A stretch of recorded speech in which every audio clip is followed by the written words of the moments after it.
At age 81, Michael Douglas broke his silence for the first time to speak about Rob Reiner, not with shocking attacks, but with frankness, maturity, and revelations that forced the public to re-examine an entire era of Hollywood.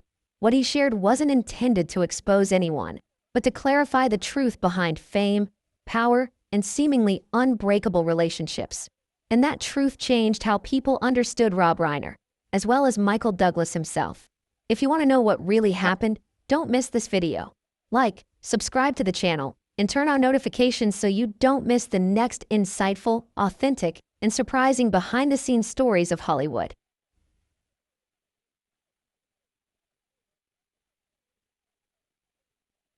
Michael Douglas once shared that his bond with Rob Reiner stemmed not only from their shared passion for film, but was forged through the most arduous personal challenges, raising children struggling with substance abuse. Looking at Michael Douglas, one easily sees the image of an unyielding man. He faced serious illness, overcame family tragedies under intense public scrutiny, and maintained his standing for over half a century. But his recent appearances are no longer that familiar image of steel. Michael Douglas is now more subdued, revealing very human sides, unpolished and undefended. He doesn't stand there as a film legend or a calm, seasoned actor. He speaks as a friend burdened with pain and understanding. What Michael Douglas shared about Rob Reiner is not empty praise, nor is it a shocking backstory. It's a candid truth, powerful enough to change how the public perceives what happens behind the scenes. It's so easy to read a few news headlines, piece them together into a familiar mold, famous family, personal troubles, and quick judgments. But real life is never that simple. In a special CBS News program, Michael Douglas spoke about his long-standing relationship with Rob Reiner, about how they found each other during a time when their children were struggling with addiction. Listening carefully, one realizes Michael wasn't speaking from the perspective of a star. He spoke as the only person in the industry who truly understood the silent battles Rob endured behind the red carpet smiles and dazzling film premieres. They were more than just colleagues. A special bond existed between them. Both Michael Douglas and Rob Reiner were born into fame, sons of Hollywood icons Kirk Douglas and Carl Reiner. Both had to work incredibly hard to build their own identities, escaping the overwhelming shadow of their father. Most challenging of all, they both endured deep family pain, especially their son's personal struggles, things that could shatter anyone. Yet, they managed to keep things standing, moving forward together in a world constantly scrutinizing every mistake. When Michael Douglas spoke, he didn't resort to prepared statements or safe condolences. He spoke directly and honestly, and the first thing he shared left many speechless. He admitted to having warned Rob years earlier that unconditional love, without boundaries, could hurt even a father. It wasn't a criticism, but the anguish of someone who had walked that path himself. Michael Douglas also spoke of his son, Cameron Douglas, with a calm yet deeply emotional tone. He said that his family had gone through very dark years because of drugs, but were also fortunate to witness recovery and the gradual building of a new life. His words weren't meant to compare or judge anyone.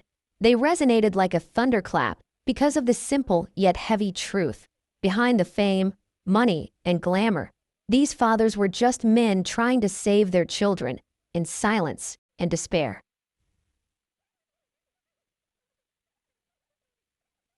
We all grew up believing that love can heal all wounds, especially within a family.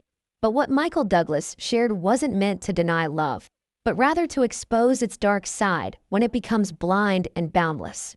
He spoke about how love, if based solely on sacrifice and unconditional protection, can sometimes become the source of the deepest pain.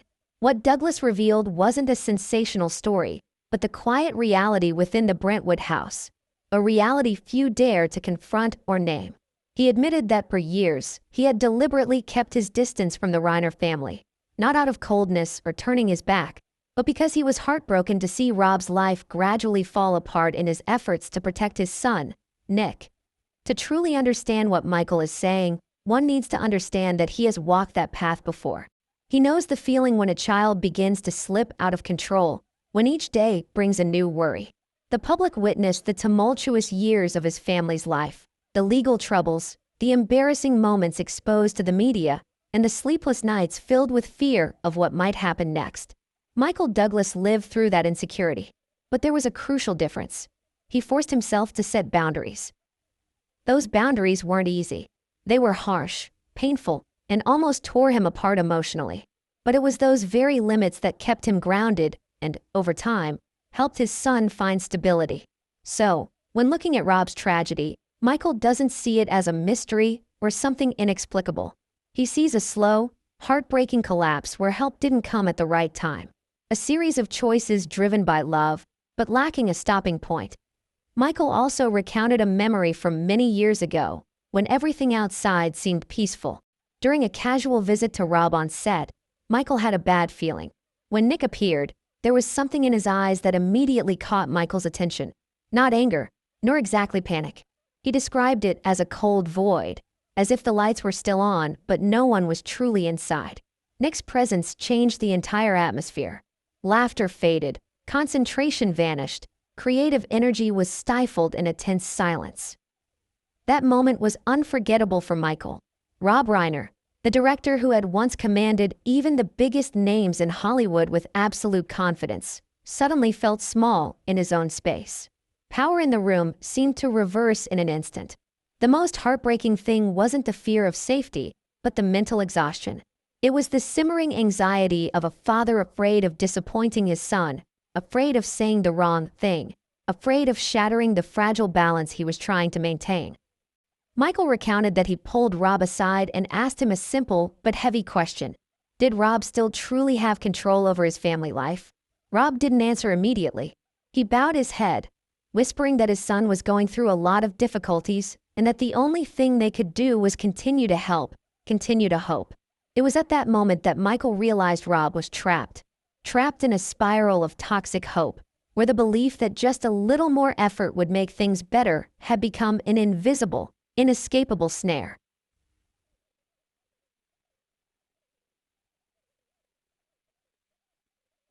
But what Michael Douglas shared about those final weeks silenced the entire room. Not because of the drama, but because of the heartbreaking rawness of the truth. He recalled a haunting image of Nick at a year-end gathering, looking strange, his eyes empty, and his unease so palpable that those around him couldn't ignore it. Michael didn't judge, nor did he diagnose. He simply said that something was very wrong, an unsettling feeling he couldn't name, but which had clung to him ever since. Most people believe the tragedy was a sudden outburst, a night out of control. But according to Michael, it wasn't a random moment. It was the result of a long, slow, and painful build-up, where warning signs had been present for a long time. Everyone saw it, everyone felt it, but no one was brave enough to stop it. He revealed that just weeks before everything fell apart, Rob had tried to contact him, not with a clear plea for help, but with a vague, quiet signal. It all started with a missed call on a quiet evening. When Michael called back the next morning, Rob answered with his familiar, cheerful voice, talking about work, a new project, laughing as if nothing was wrong. But looking back, Michael believed it wasn't a normal conversation. It was an unspoken cry for help. He sensed Rob was on the brink of a crossroads he had never been able to cross before. According to Michael, Rob finally made the hardest decision of his life as a father, asking Nick to leave the house and take responsibility for his own life. And it was at that moment that things began to spiral downwards for the worse. Michael believes Nick recognizes that shift, realizing that his parents, after years of suffering, are finally ready to set boundaries.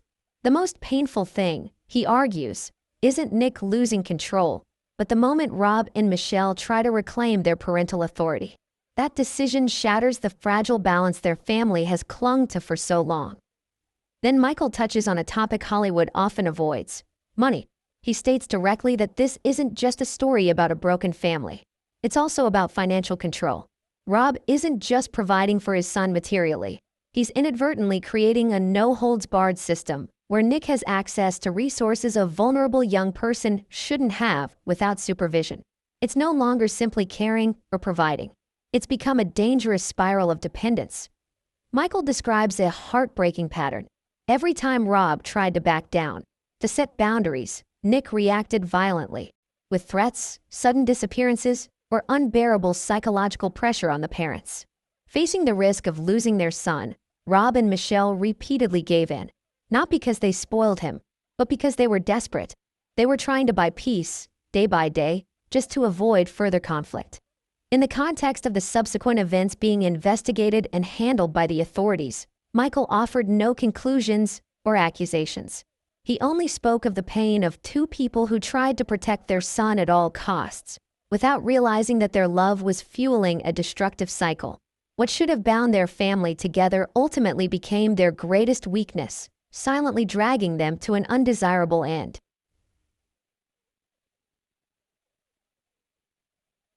What captivated the audience wasn't just the palpable pain in his voice, but the simmering indignation within.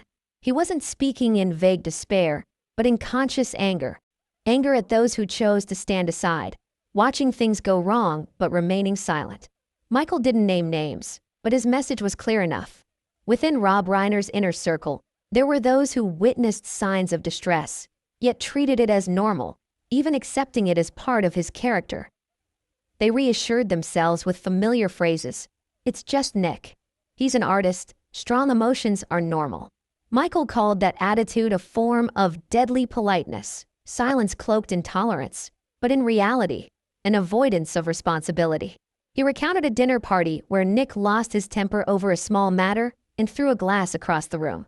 The room fell silent. No one intervened. No one asked him to leave. Everyone bowed their heads, looking at their plates, while staff silently cleaned up the broken pieces. Rob tried to crack jokes to ease the tension, and Michelle apologized on behalf of her son. And it was at that moment, according to Michael, that everyone let them down. He said it without restraint, without avoidance. All those who were silent that day shared a common responsibility. The pain in his voice was so evident it was hard to hear. Michael Douglas rarely lets his emotions show in public, but when he mentioned Michelle, his voice choked up. His familiar composure vanished, giving way to an unhidden sadness. He described Michelle as the last cushion between chaos and collapse. Rob was a man with a soft heart, always believing that love could mend everything. Michelle was the silent pillar, the one trying to keep the family standing while everything around them constantly crumbled. But according to Michael, it was because she began to be firm, began to say no, that she gradually became the center of the tension. He recalled a phone call with Michelle a few months before the tragedy. Even over the phone, he could sense her exhaustion, tired from years of trying to protect everyone, while no one was left to protect her. Michelle said something Michael could never forget. "I don't know who it is anymore." For any parent, that's the most haunting phrase, the moment when the child they raised suddenly becomes a stranger. Michael shared that he and Rob had talked many times about the boundaries of parental love, about what could and couldn't be done. He emphasized that Rob always tried his best in those harsh circumstances. But only when the tragedy occurred did people truly realize the tremendous pressure Rob and Michelle had endured for years. According to Michael, Michelle's words marked the moment her last glimmer of hope began to fade. He believes that on that final night, Michelle was the one who refused to back down. Her act of standing her ground, strong but solitary, may have been the final spark in a long-standing tension. Not because she was wrong, but because she had for too long shouldered everything alone, while around her, too many had chosen to remain silent.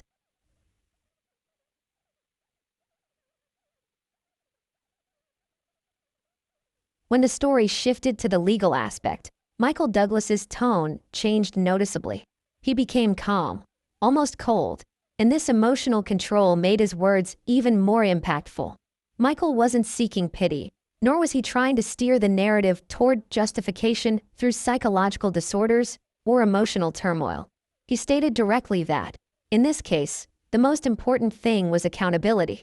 According to him, authorities shouldn't simply view this as an impulsive or uncontrolled act, but should carefully consider the motives and intentions behind each action. Michael expressed his personal opinion clearly. He didn't believe this was a story about someone incapable of distinguishing right from wrong. From his perspective, Nick knew exactly what he was doing, not only in his relationship with his parents, but also in his dealings with the legal system.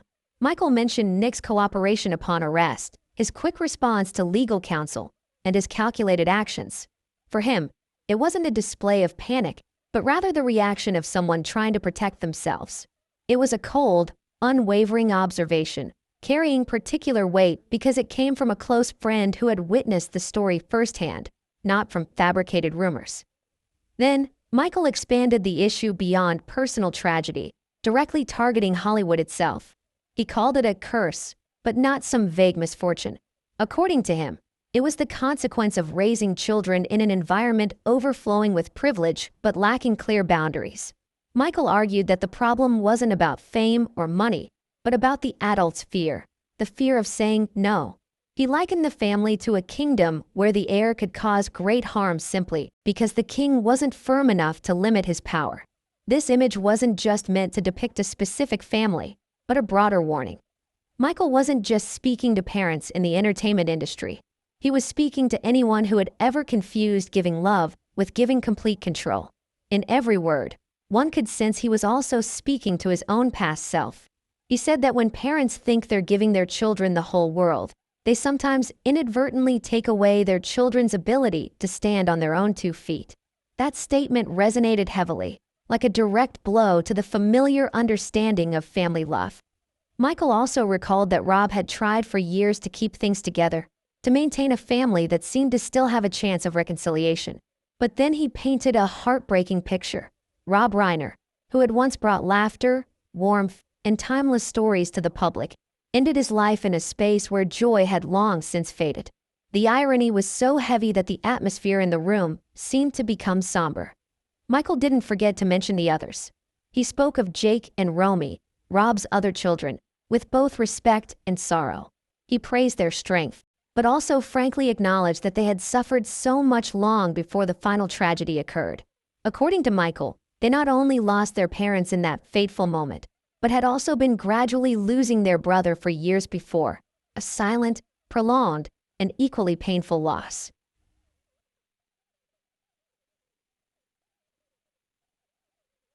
Now, Jake and Romy have not only lost their brother in a spiritual sense years ago, but also both their father and mother, leaving behind a mountain of memories and an irreplaceable void. Michael Douglas's words about this are heart-wrenching. He reveals that a silent distance had existed within the family for a long time. Jake and Romy were forced to build emotional walls to survive, to protect themselves from the chaos surrounding Nick. But Rob and Michelle had no such choice. They were the only ones left in the midst of the storm, continuing to try to save their son long after everyone else had been forced to retreat. Michael admits that there was a time when he directly begged Rob to sell the Brentwood house, to leave for a smaller, safer space, hoping to create a real change and force Nick to grow up and stand on his own 2 feet. But Rob's answer was never different. He always said his son needed a place to return to. It was a persistent hope, a father's unwavering attachment. Ironically, the very mansion that once symbolized the peak of Rob's career and success became an invisible cage imprisoning him. Throughout his narrative, one can clearly sense the pain in Michael Douglas's voice. It's not just the sorrow of loss, but also a deep-seated guilt. The guilt of a survivor, looking back and wondering why he witnessed a miracle while his closest friend faced an inescapable nightmare. Michael saw his son, Cameron, gradually change his life, rebuild himself after his mistakes, and become a responsible man. But each time he witnessed this, he was haunted by the cruel contrast. Rob never had a similar redeeming ending for his son. Michael recalled Rob's calls, his voice trembling with anxiety as he bombarded him with questions about the prison system. Rob feared the prospect of Nick going to jail, believing his son was too fragile, too sensitive to endure such a harsh environment. Michael had told his friend a harsh truth, that perhaps facing the severe consequences was the only thing that could save Nick. But Rob couldn't accept that idea. Instead, he poured millions of dollars into private treatment centers, rehabilitation resorts, mental health counselors, and top specialists. Any solution that promised healing without forcing his son to confront reality. Michael coldly observed that Rob's fear of seeing his son suffer always outweighed his fear of what he might do next. It was a bitter truth, and it clearly still haunted him to this day. When asked about the upcoming stages of the case, Michael revealed a shocking detail. He is ready to testify if summoned. He said there had been a major argument between Rob and Nick, and Nick's behavior at a previous gathering had made many witnesses uneasy. Some recalled Rob directly telling his son that such behavior was unacceptable. But that's not all. Michael revealed that he still keeps voicemails from Rob that he never deleted. These weren't casual conversations, but rare moments when Rob shed his strong facade, revealing his deepest weariness and fear. If those messages were actually presented in court, according to Michael, they could completely change how the public perceives the story. He said that he initially kept them thinking that one day he might let Nick listen to them, so that he would understand how much pain he had caused his father. He never imagined he might have to give those words to a jury. That statement silenced the entire room, because if those messages were released, they wouldn't tell the story of a perfect family suddenly struck by tragedy, but of a family trapped in tension and trauma for years. Michael concluded with a heavy message.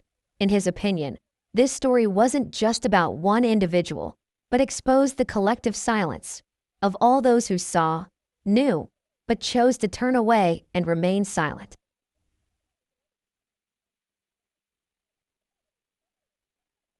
Prescriptions exceeding safe limits, friends choosing silence, and a system sophisticated enough to keep wealthy families hidden behind confidentiality agreements and private security teams. This is no longer a tragedy for just one family. It has become a wake-up call for an entire industry accustomed to cover-ups, avoidance, and what it calls image protection. When Michael Douglas speaks out, he's not seeking attention. He's questioning Hollywood about what it has allowed to exist for so long. He says it's time to end the false politeness that has sheltered powerful families for decades. In his own words, Douglas is blunt. The industry is so preoccupied with protecting the Reiner family's reputation that it ignores the breakdown taking place within. These are things people only dare whisper behind closed doors. But this time, they are spoken publicly. In every word, one can clearly feel the pain and resentment that has been suppressed for so long. When asked how he wanted people to remember Rob, Michael Douglas's answer was anything but a familiar tribute. He didn't mention his professional glory or iconic status. Instead, he said he wanted Rob to be remembered as a man who loved excessively. On the surface, it sounded like praise, but the tone carried the weight of a diagnosis, a warning to parents. He wanted to emphasize what happens when love turns into unconditional overprotection, when overprotection prevents a person from ever facing the consequences of their own actions. Because when parents don't let their children hit rock bottom, sometimes they themselves are dragged down with them. And according to Douglas, there's a basement at the bottom of the abyss, where Rob and Michelle were trapped, in a situation where love alone wasn't enough to save them.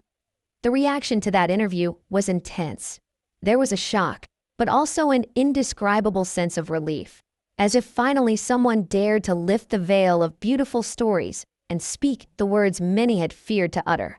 The case involving Rob and Michelle's son, Nick Reiner, is under investigation by authorities with serious allegations. In this context, Michael Douglas objected to the way the story is often told as a tragedy of a misunderstood son. In his view, this is not just a matter of being lost or vague inner demons, but the consequence of a series of wrong choices and prolonged indulgence. Those words were harsh, but for Douglas, it was necessary frankness. He said he had noticed that cold gaze for a long time, not just in public images, but in family dinners, on set, and even in private moments. He remembered seeing Rob turn away many times, as if unwilling to face him. And that memory has now become an integral part of the story he has decided to tell, not to condemn, but to force people to confront what has been overlooked for far too long. Now, as the court date approaches, this story is no longer simply a confrontation between Nick Reiner and the state of California. It has expanded into a mirror reflecting the entire film industry, where silence is repeated generation after generation, and where many powerful families choose to avoid the truth to maintain a perfect facade. This is no longer just a lawsuit. It has become a question of Rob Reiner's legacy, and whether what happened is enough to make Hollywood stop and look itself in the eye. In this context, Michael Douglas seems to have stepped into a different role. Not an actor, not a neutral observer, but a determined defender of the truth in the way he believes is necessary. He makes it clear that the most important thing now is to prevent the story from being rewritten, to prevent anyone from being portrayed as a victim of circumstances simply because it sounds easier to accept. For him, speaking out wasn't about confrontation, but about ensuring Rob wasn't forgotten in silence, as if everything were simply a tragic accident without cause. Michael used harsh, even heartbreaking, words. He said Rob had been sacrificed by his own patience and tolerance. It wasn't a harsh accusation, but rather a bitter observation about the price of enduring for so long. And just when the listener thought he had said all the harshest things, Douglas shared a small but haunting detail, something that lingered in the listener's mind for a long time. He mentioned Rob's laughter, the loud, familiar laughter that once lit up the room, something everyone in Hollywood knew. But Michael said he hadn't heard that laughter for the last 3 years. In their most recent encounters, Rob still appeared, still smiled, still nodded politely. But that was only on the surface. Inside, he seemed to be somewhere else. His eyes were constantly fixed on his phone, his face perpetually tense, as if awaiting the arrival of bad news. Michael described Rob as living in a state of perpetual fear, mentally preparing for what he perceived as inevitable. In his account, Rob had begun to experience a silent grief, the grief of losing the son he thought he had, while the son was still physically present. It was a loss difficult to name, where fatherly affection was replaced by defensiveness, hurt, and helplessness. Michael wanted people to understand that this tragedy didn't erupt in a single moment. It wasn't the sudden collapse of a fateful night. It had been building over years, layer by layer, in silence, in denial, and in the hope that everything will be all right. The ending, ultimately, was just the final punctuation mark to a story written long before. So as the news continued to update, as new headlines appeared and legal developments stirred public opinion, Michael Douglas wanted people to remember the core message he had given. This wasn't the swift collapse of a family, but the slow, painful disintegration of people who once had it all. And the question that lingered, persistent, haunting, the question that troubled him, was whether Hollywood had the courage to learn anything from this tragedy.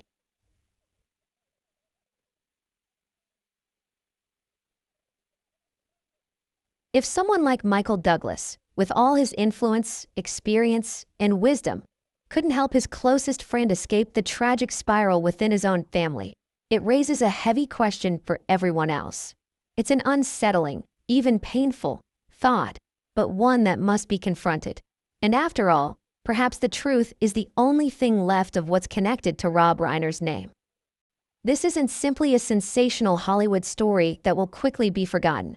It carries the depth of a prolonged tragedy, feeling like a classic play where fate doesn't punish people for their shortcomings, but sometimes for the very qualities they cherish most. In Michael Douglas's view, Rob's love for his son was boundless, intense, and unconditional. But that very love, lacking boundaries and common sense, became the source of the greatest pain. Public opinion is still trying to understand and piece together the situation. On forums, social media, and in the comments section, opinions are sharply divided. Some argue that Douglas spoke too much, too bluntly, especially when mentioning a deceased person and a family already deeply traumatized.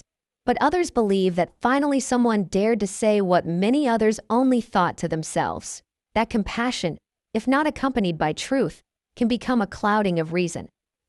Regardless of which side they take, most acknowledge the weight of his words. This wasn't just an interview. It was a wake-up call, transforming the cold headlines into a human story where fear, tension, and helplessness were clearly evident. News reports indicated that Nick Reiner had engaged in behaviors deemed concerning in several social situations before his arrest. Those details are currently under review by authorities within the legal framework, and any final conclusions must await the court's ruling. According to publicly available information, Nick is currently being held in custody and facing serious charges. Legal experts believe that imposing harsh penalties in the initial stages is often part of a legal strategy, and the ultimate outcome still depends on the trial process. Meanwhile, Jake and Romy Reiner have spoken out, expressing their profound grief, emphasizing that their parents were not only their biological parents, but also the greatest source of emotional support in their lives. These words allowed many to experience for the first time the atmosphere Rob and Michelle likely lived in for a long time. The simmering tension, the unnamed fear, the unease every time a door opened, and the worry that the worst might happen.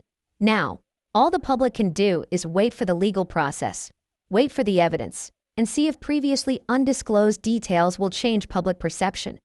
However, in the court of public opinion, Michael Douglas has clearly expressed his views. He does not accept the story being reduced to the familiar image of a misunderstood son or a family simply facing tragedy. In his view, the focus should be on the consequences of blind overprotection and decisions that were delayed for too long. Rob's legacy, in that narrative, lies not only in the tragic ending, but also in the process leading to it. And if this story is merely glossed over as another piece of entertainment news, then we are no different from those who chose to remain silent when we should have spoken out. As the media frenzy subsided, one thing remained that troubled many: the feeling that this wasn't an unfamiliar tragedy, but rather an unforgettable reminder of the price of silence and misplaced hope.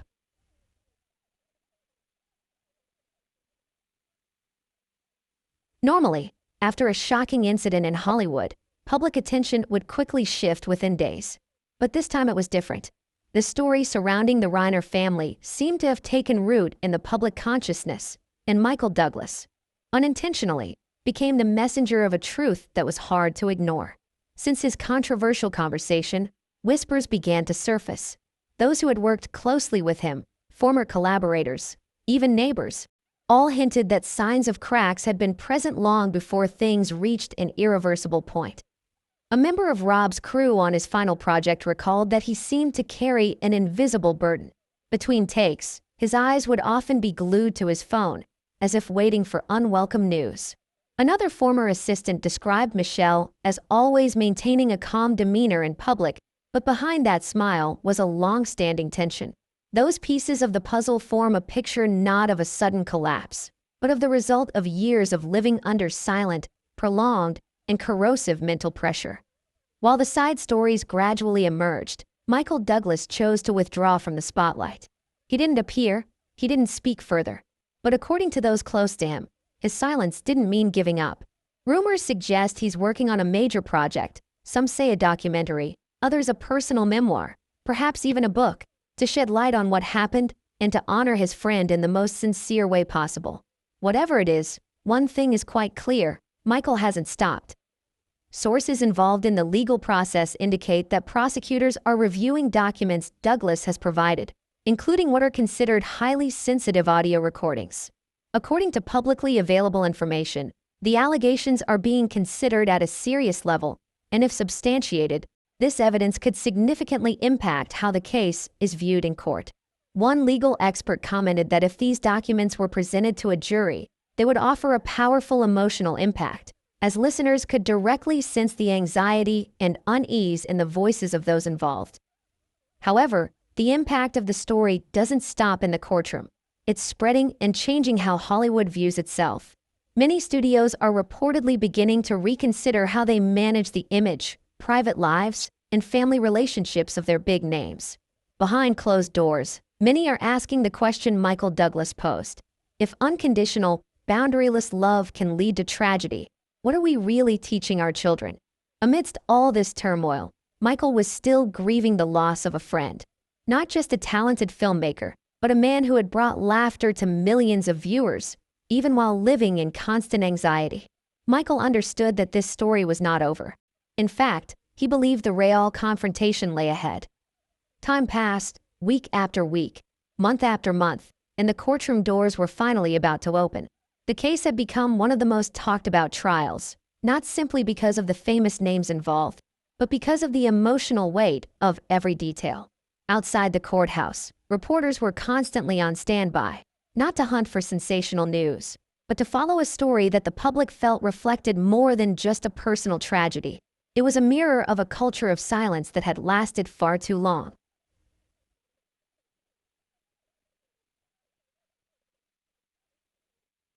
Meanwhile, Hollywood seemed to hold its breath, waiting to see if Michael Douglas would actually walk into the courtroom as he had hinted. Behind the scenes, the pressure mounted. Legal teams fiercely debated the scope of evidence allowed, particularly the voicemail recordings Douglas claimed to still possess. A source familiar with the case revealed that if the judge allowed these recordings to be released, the situation would change dramatically. They not only reflected fear, but also exposed the image of a family desperately seeking help. That possibility alone was enough to cause a stir in the entertainment industry. Since the controversial interview, Michael had virtually disappeared from public life. No press conferences, no indirect statements, no leaks of information. Those close to him said he was preparing himself for a decisive moment, while simultaneously facing deep internal conflict. A friend shared that Michael was willing to testify, but he understood that once he revealed everything in court, there would be no turning back. In the publicly available records, details of his family's past are gradually being revisited from various perspectives. Information reveals that his son struggled with addiction and an unstable life for a long time, even participating with his father in a film project with a narrative tone about personal experiences. These stories, if viewed through a legal lens, could not only shed light on family relationships, but also force the entire industry to question how they handle the issues behind the glamour. The reaction within the artistic community is therefore divided. Some openly express support for Michael, seeing him as someone who dared to speak out about things that had been kept hidden for too long. Others expressed concern, fearing the trial would reopen old wounds and shake established order based on privilege, silence, and the pressure to protect reputation at all costs. However, one thing was undeniable. This time, few could pretend not to see. In the legal documents mentioned, several details carried particular emotional weight. The final messages, supposedly sent, reflected the state of mind of a father trapped between fragile hope and prolonged exhaustion. One short, widely quoted sentence expressed a single desire: to find peace within his own home. That phrase quickly became symbolic, encapsulating the clash between love, fear, and the avoidance of reality. As the first day of the trial approached, the area surrounding the courthouse became unusually crowded. Not only reporters and analysts, but also people who didn't know the family at all felt as if they were witnessing a real-life tragedy unfolding before their eyes. Cameras were ready, testimonies were meticulously prepared, and somewhere behind the darkened glass of a nearby parked car, Michael Douglas waited, outwardly calm, but inside lay the weight of years of unspoken truth. When the courtroom doors opened, the atmosphere thickened. Flashlights flickered, questions poured in from the press, and the entire space was gripped by a suffocating tension. It wasn't just the beginning of a trial. It was the moment when all eyes were on a moment that could change how this story would be understood and remembered.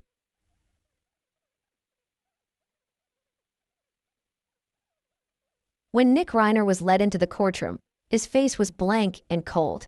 No expression, no sign of remorse, just the familiar vacant stare that had haunted the public since the arrest photograph went viral. In the audience, Michael Douglas sat silently in his dark suit, head slightly bowed, jaw clenched.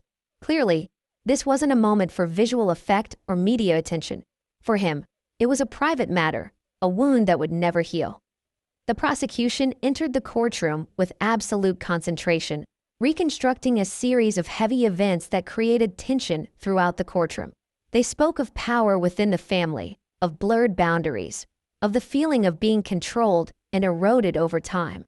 A home, as they described it, gradually transformed into a suffocating space from which no one knew how to escape. Then the moment everyone had been waiting for arrived. The prosecutor mentioned voicemail recordings, transcripts of Rob Reiner's thoughts during his final months. The room fell silent as the announcement was made that these recordings would be presented to the jury. A wave of commotion swept through the seats. Michael Douglas remained motionless, his gaze fixed straight ahead, his hands clasped together, as if bracing himself for what he knew was inevitable. One journalist later remarked that it was the look of someone accepting the greatest challenge of his life. Outside the courtroom, Hollywood was in turmoil. Social media was abuzz with debate, with fiercely opposing viewpoints.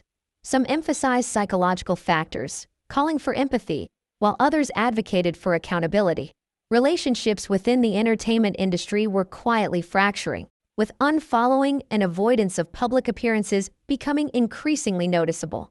The name Reiner, once synonymous with creativity and artistic legacy, now serves as a mirror reflecting the very things the industry has long been unwilling to confront.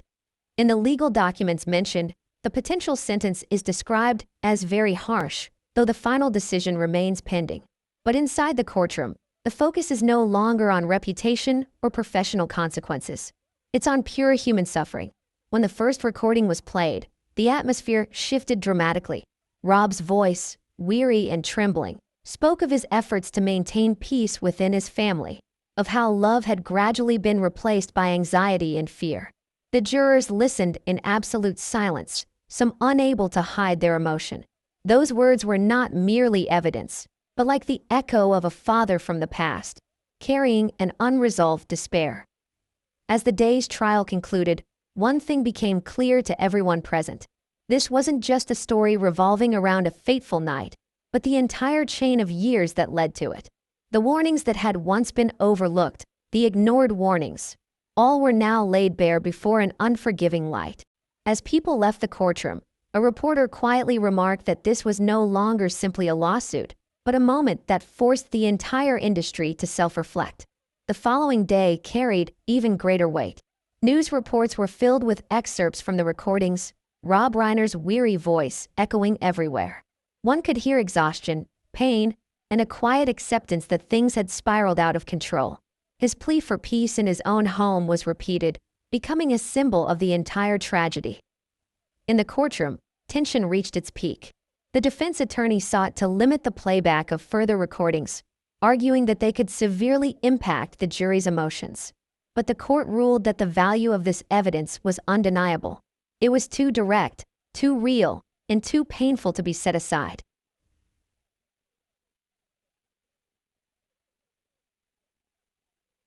When Michael Douglas stepped up to the witness stand, the atmosphere in the courtroom seemed to freeze. The clicking of reporters' keyboards ceased. The jurors unconsciously leaned forward. Even the television cameras in the hallway paused for a brief moment. This was the moment everyone had been waiting for. Michael began to speak in a calm voice, but each word carried an undeniable weight. He didn't shy away. He didn't shy away from the years of manipulation. He didn't shy away from the atmosphere of fear that had gripped Rob and Michelle's home. And he didn't shy away from the fact that too many had chosen to turn away. Rob, according to Michael, was trapped in what he called love. It was an unbreakable thread because the other end was tied to his son. When those words rang out, the entire courtroom froze. No one moved, not a whisper. Even Nick became restless, his eyes downcast, his face expressionless. Outside, public reaction was sharply divided. Some praised Michael for his brutal frankness, saying it was a truth Hollywood had avoided for too long. But there were also voices of criticism, arguing that he was turning his private pain into a public display. Michael didn't respond. He wasn't there for the press, nor was he seeking sympathy. He was there for Rob. When the day's proceedings concluded, Michael left the courthouse in silence. Cameras flashed, questions poured in, but he continued walking, his gaze fixed, his face unyielding. One reporter accurately described the moment. The look of a man finally speaking the truth, knowing the price could be everything. And it was true. After that day, Hollywood could no longer remain silent. By the third day, the atmosphere around the courthouse had completely changed. What once resembled a media frenzy was transforming into a collective judgment. Groups of protesters appeared outside, holding up signs calling for accountability and condemning the silence disguised by fame. The trial was no longer just a lawsuit. It was beginning to take on the form of a movement. Inside the courtroom, the weight of history seemed to weigh down every word. Michael Douglas returned to the witness stand, but this time he was different. His voice was deeper, slower, almost mournful. He spoke of friendship, of the long nights trying to persuade Rob to leave, of how love could blind people to danger. Michael repeated a phrase that had haunted him. If he stopped helping, he would lose Rob forever. Then he looked up, surveyed the courtroom, and admitted the most painful truth. In trying to hold on to someone else, he had lost himself. That statement shattered the silence in a suffocating way. The entire room fell silent. Even the judge paused before ordering silence.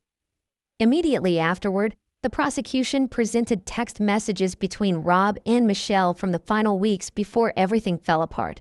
They were filled with fear, exhaustion, and desperate attempts to prolong the peace for one more night. One message from Michelle was read aloud. She feared what would happen if they said no again. That single, brief sentence was enough to shock the jurors. Michael sat motionless as each message echoed through the courtroom. His hand tightened around the pen. His face reflected guilt, regret, and the helplessness of someone who had foreseen tragedy but could not prevent it.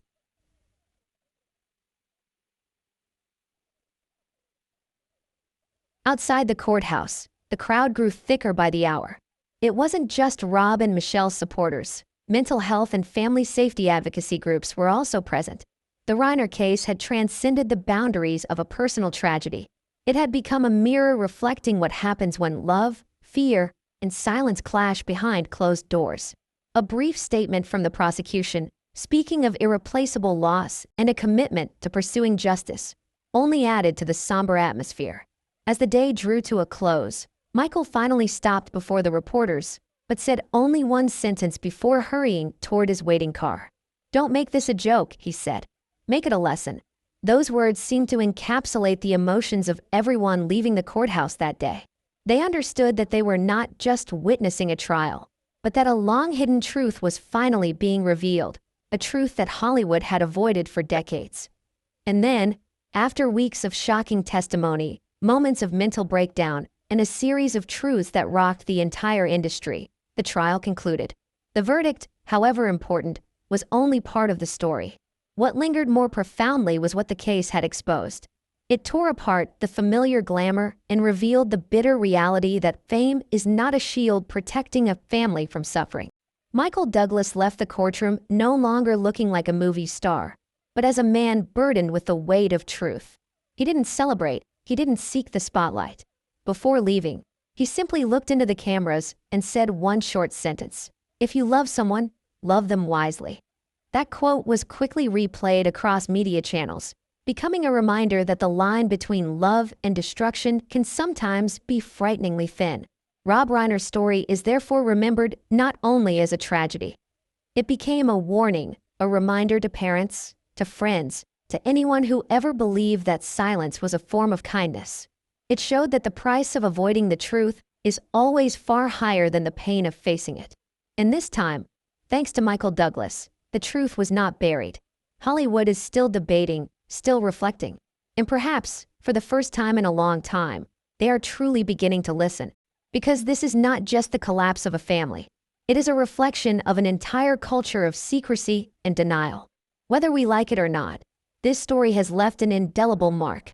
If you've been following this journey, if you felt heartbroken, outraged, or shocked, don't just scroll past. Share your thoughts in the comments. Do you think Michael Douglas speaking out was necessary or a step too far? Let's discuss it together.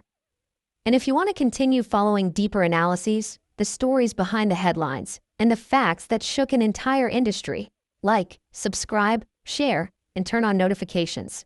This conversation needs to continue because silence is never the answer. This story deserves to be remembered, not as a rumor, but as a lesson the world will never forget. Thank you for taking the time to watch the video to the end. Your interest and support are the greatest motivation for the channel to continue bringing you more insightful, authentic stories and diverse perspectives. If you found this content meaningful, don't forget to like, share the video, and subscribe to the channel to join us in future videos. Every view and every comment is greatly appreciated. Thank you for listening and staying with the channel.